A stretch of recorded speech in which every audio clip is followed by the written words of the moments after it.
नमस्कार दोस्तों, मैं Sarita Kumari verbs study channel में आप सभी का स्वागत करती हूँ। आइए दोस्तों, पढ़ते हैं अध्याय 7।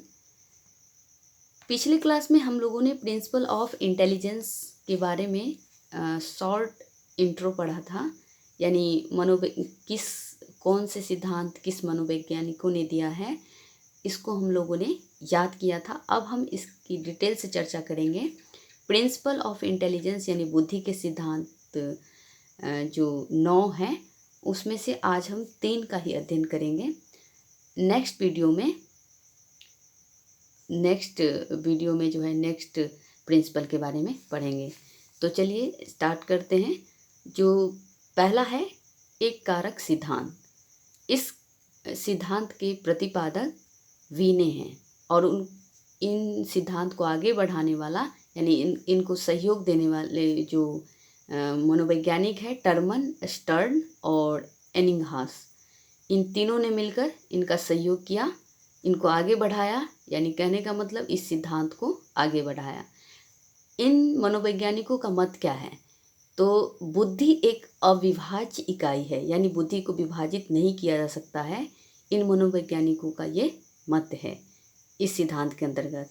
इस सिद्धांत में यह बताया गया है कि बुद्धि एक मानसिक शक्ति है जिसमें व्यक्ति का समस्त कार्य सुचारू रूप से संचालित होता है। इसके साथ ही इस सिद्धांत में इस बात पर भी जोर डाला गया है कि बुद्धि व्यक्ति के समस्त व्यवहार को प्रभावित करती है। जैसे अगर हम बात करें तो बालक कैसे सोचता है, किस तरह से नवीन परिस्थिति में अपने आप को समायोजित करता है, किस प्रकार का व्यवहार बड़े छोटे मित्र के साथ करता है, ये उनके व्यवहार को ही दर्शाता है। तो इस तरह से हम कह सकते हैं कि बुद्धि जो है किसी भी व्यक्ति या किसी भी बालक के समस्त व्यवहार को प्रभावित करता है। एक बुद्धिमान व्यक्ति या एक बुद्धिमान बालक का जो मतलब बिहेव है वो बहुत ही अच्छा होता है और नवीन परिस्थितियों में समायोजन करने की क्षमता बेहद उनकी मतलब खास होती है, बेहद आसान होती है, आसानी तरीके से अपने आप को समायोजित कर लेता है।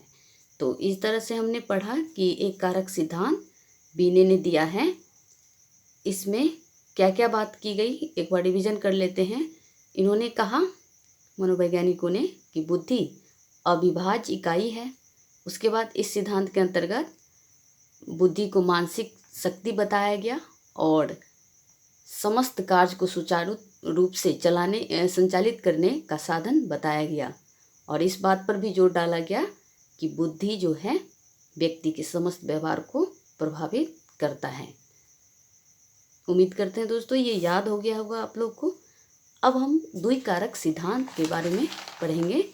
द्विकारक सिद्धांत के जो प्रतिपादक है स्पीयरमैन, इनके अनुसार, यानी स्पीयरमैन ने क्या कहा है मतलब द्विकारक सिद्धांत में, उनके अनुसार जो है बुद्धि 2 प्रकार की होती है। एक तो योग्यता और दूसरा मतलब एक सामान्य योग्यता और दूसरा विशिष्ट योग्यता। ये दोनों योग्यता सभी प्रकार के मानसिक कार्यों में सहायक होता है। इसकी विशेषता के बारे में उन्होंने बात किया कि एक व्यक्ति में सामान्य योग्यता की मात्रा जितनी ही ज़्यादा पाई जाती है वह उतना ही अधिक बुद्धिमान होता है। जैसे अगर एक व्यक्ति बहुत सारे क्षेत्रों में कुशल है जो कि उसका सामान्य योग्यता है, तो वह उतना ही मतलब विशिष्ट योग्यता का गुण उसमें होता चला जाएगा, यानी विकसित होता चला जाएगा। तो इस तरह से हमने द्विकारक सिद्धांत के बारे में पढ़ा। एक बार रिवीजन कर लेते हैं। इसके प्रतिपादक कौन है? स्पीयरमैन।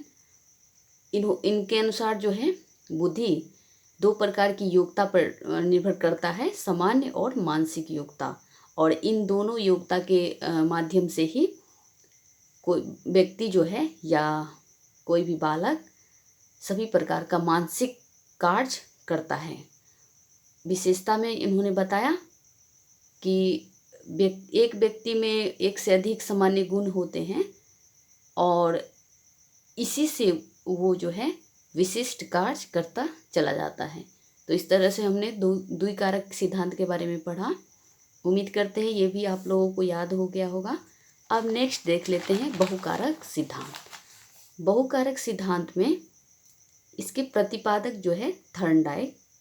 इस सिद्धांत के अनुसार क्या है कि बुद्धि कई तत्वों का समूह है, जिसमें प्रत्येक तत्व में कोई सूक्ष्म योग्यता, कई स्वतंत्र एवं कई विशिष्ट योग्यताएं निहित होती है, और योग्यता विभिन्न कार्यों को संपादित भी करती है। तो देखिए दोस्तों, बहुकारक सिद्धांत मतलब बहुत नाम से ही स्पष्ट है।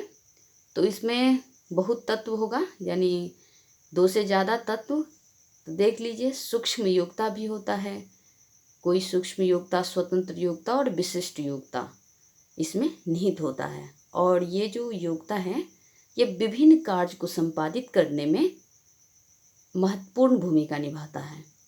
तो ये थॉर्नडाइक ने कहा है। थॉर्नडाइक के अनुसार ही बुद्धि के 3 प्रकार बताए गए हैं: अमूर्त बुद्धि, सामाजिक बुद्धि और यांत्रिक बुद्धि। ये थॉर्नडाइक ने अमूर्त बुद्धि और सामाजिक बुद्धि और यांत्रिक बुद्धि के बारे में चर्चा किया है।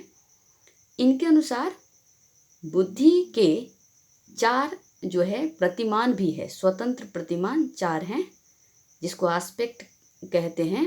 इस पहला है स्तर, दूसरा है परास या सीमा, तीसरा है एरिया यानी क्षेत्र, और चौथा है गति।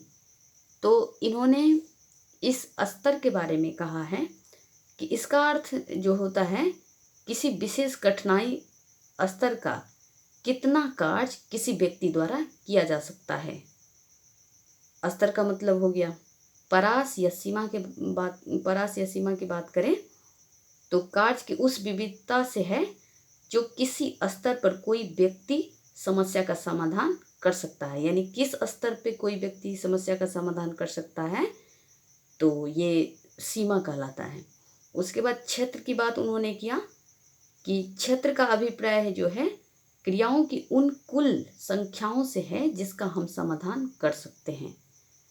तो इस प्रकार उन्होंने इस एरिया के बारे में बताया है। और गति के बारे में उन्होंने कहा कि गति का अर्थ जो है कार्य करने की गति से है। इस तरह से बहुकारक सिद्धांत जो थॉर्नडाइक ने दिया है, एक बार रिवीजन कर लेते हैं। इसके प्रतिपादक थॉर्नडाइक, इस सिद्धांत के अनुसार क्या है, बहु है तो यानी बहुत सारे तत्व इसमें निहित होगा, 2 से अधिक, जैसे कोई सूक्ष्म योग्यता, स्वतंत्र योग्यता और विशिष्ट योग्यता। और ये जितने भी योग्यता है विभिन्न कार्य को संपादित करने में अहम भूमिका भी निभाता है। इनके अनुसार 3 प्रकार के बुद्धि है: अमूर्त, सामाजिक और यांत्रिक। और प्रतिमान जो है 4 हैं: स्तर, परास, सीमा, एरिया और गति। नमस्कार दोस्तों, आज के वीडियो में हम इतना ही पढ़ेंगे। उम्मीद करते हैं आप लोगों को अच्छा लगा होगा। अगर अच्छा लगा है दोस्तों, लाइक, सब्सक्राइब, कमेंट, शेयर जरूर करें, ताकि मैं आप लोगों के लिए इसे भी बेहतरीन वीडियो लाने का प्रयास करूंगी। नमस्कार, जय हिंद, जय भारत।